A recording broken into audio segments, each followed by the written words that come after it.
Chapter 46, Unveiling Shadows.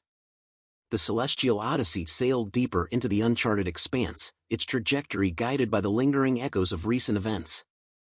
The crew's emotions were tightly wound as they navigated the treacherous asteroid field, each member keenly aware of the gravity of their situation. Commander Keith stood on the bridge, his face set in determined lines as he reviewed the ship's status. "We're approaching the asteroid field," he announced, his voice carrying a note of resolve. "Prepare for turbulence and stay sharp."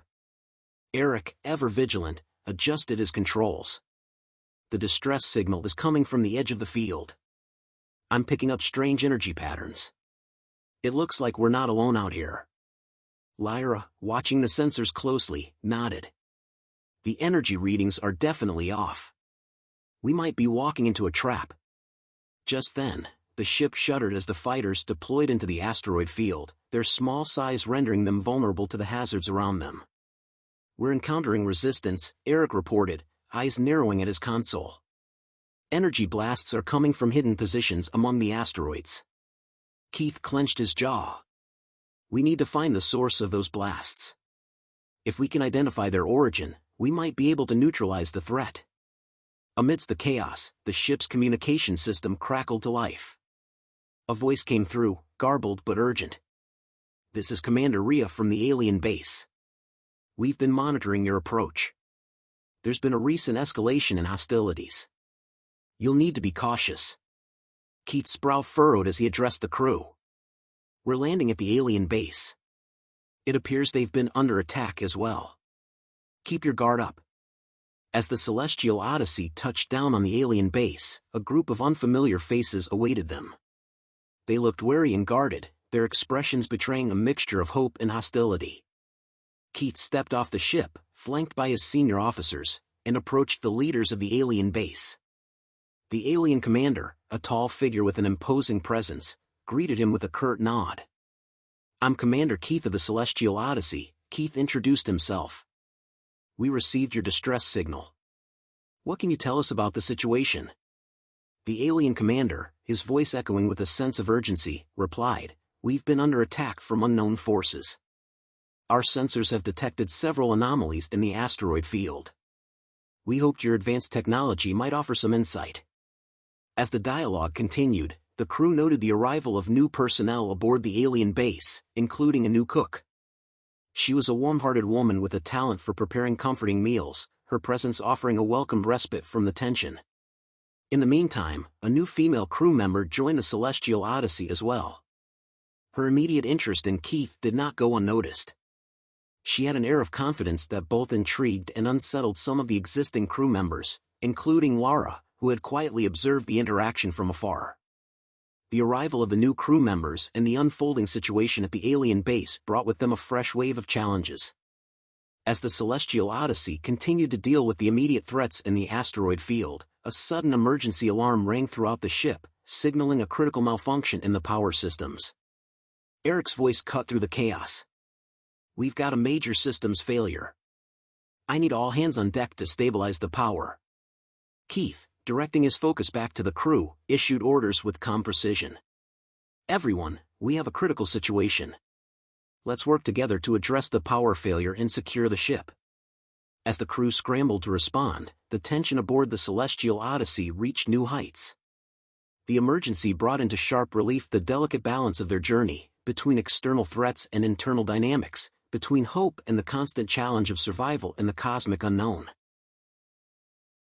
Chapter 47, Turbulent Times. As the Celestial Odyssey continued its journey through the uncharted realms, the crew faced a new set of challenges. The ship had recently picked up new passengers from a distant alien base. These new arrivals, though ostensibly cooperative, carried an air of hostility that unsettled the crew. Their presence added an undercurrent of tension to the already strained atmosphere aboard. Among the changes on board was the addition of a new cook, Elara. Her arrival had been met with mixed feelings, but it soon became clear that her culinary skills were second to none. Elara, however, brought with her a stern demeanor and a no-nonsense attitude towards maintaining order in the galley. One morning, as the crew assembled for breakfast, Elara stood in the doorway of the kitchen, arms crossed and a frown etched on her face. "This kitchen is a disaster zone," she exclaimed, her voice echoing through the galley. I spend hours preparing meals, and you lot can't even clean up after yourselves? The crew looked up from their meals, startled by her outburst. Hey, Elara, said Eric, the engineer, glancing sheepishly at the mess around him. We're all a bit stressed with the new passengers and the recent troubles. We'll do better. Elara's eyes narrowed, but she softened slightly. It's not just about stress. Cleanliness in the kitchen is essential for everyone's well-being. I expect better. The crew muttered apologies and began to tidy up, though some exchanged looks of irritation. Meanwhile, Commander Keith was dealing with a different kind of challenge. Recently, he had begun to feel unwell. At first, it was just a slight dizziness, but it soon progressed to chills and fever. As his condition worsened, it became clear that he needed medical attention. Elara, despite her tough exterior, was the only one with medical training among the new arrivals. When she learned of Keith's condition, she took immediate action. In the medical bay, Elara worked diligently, administering medication and checking Keith's vitals. Keith, despite his weakened state, managed a weak smile. Thank you, Elara, he rasped. I don't know what I'd do without you. Elara nodded, her professional demeanor masking a growing concern for the commander. I'm just doing my job, Keith, she replied. But you need to rest. I'll be here if you need anything. However, her attention to Keith did not go unnoticed. Lara, the former pilot who had harbored her own feelings for Keith, watched from the doorway, her face a mixture of concern and jealousy. I didn't realize you were a trained medic, Elara, Lara said with a forced smile. You seem to be taking excellent care of Keith. Elara looked up, her expression unreadable. I'm just following my training. Keith needs help right now. Lara's eyes narrowed slightly.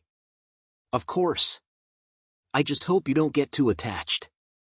We wouldn't want any complications. Elara's gaze was steady. I'm here to do my job.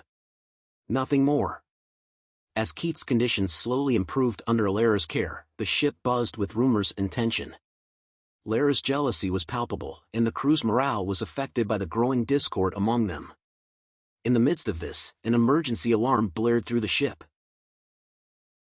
Chapter 48, Unraveling Threads. The emergency alarm's shrill cry reverberated through the corridors of the Celestial Odyssey, heightening the tension that had already been simmering beneath the surface. As Eric and the rest of the crew scrambled to the engine room, Elara remained by Keith's side, her brow furrowed in concentration as she administered the necessary treatments. Despite her professional facade, her heart ached at the sight of Keith's weakened state. Just hold on a bit longer, she murmured, her voice soft and reassuring. Keith, though barely conscious, managed a faint nod. The engine room was a hive of activity as Eric and the engineers fought to stabilize the malfunction.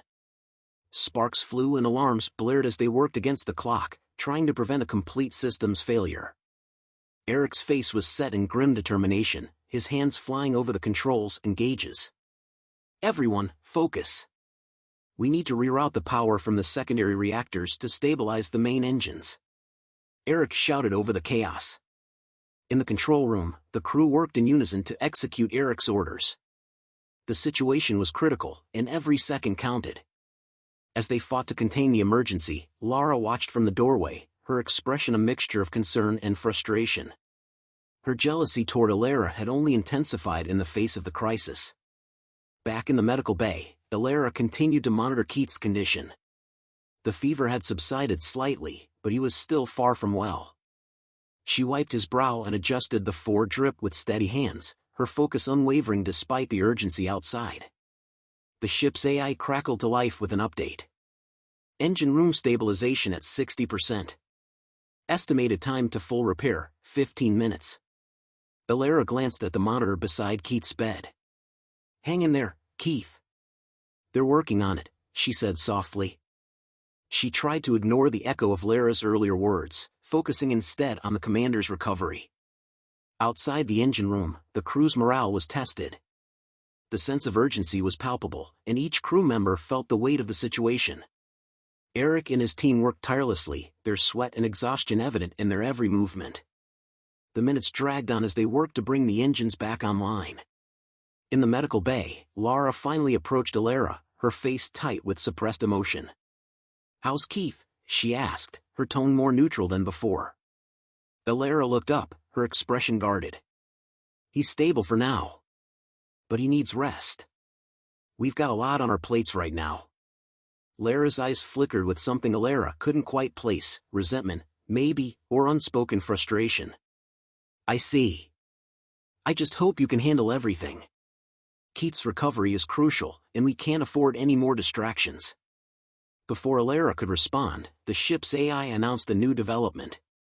"Engine room repairs are complete. Systems returning to normal." A collective sigh of relief swept through the crew as the alarms ceased and the ship's systems returned to their usual hum. Eric emerged from the engine room, his face pale but relieved. "We did it," Eric said, looking around at the weary but determined faces of the crew. "The engines are back online. We're back on course." The crew began to disperse, their tension easing slightly as they returned to their duties. Eric, looking exhausted, approached Elara in the medical bay. "Thanks for holding down the fort," he said. "How's Keith?" "He's recovering," Elara replied. "But it's going to be a slow process. He needs rest." Eric nodded, a look of gratitude in his eyes. "Let me know if you need anything. We'll need him back at full strength soon." As the crew settled back into their routines, the atmosphere aboard the Celestial Odyssey remained charged with unresolved tensions. Elara's care for Keith, coupled with the recent crisis, had shifted the dynamics on board. Lara's jealousy and the strains of leadership and responsibility weighed heavily on everyone.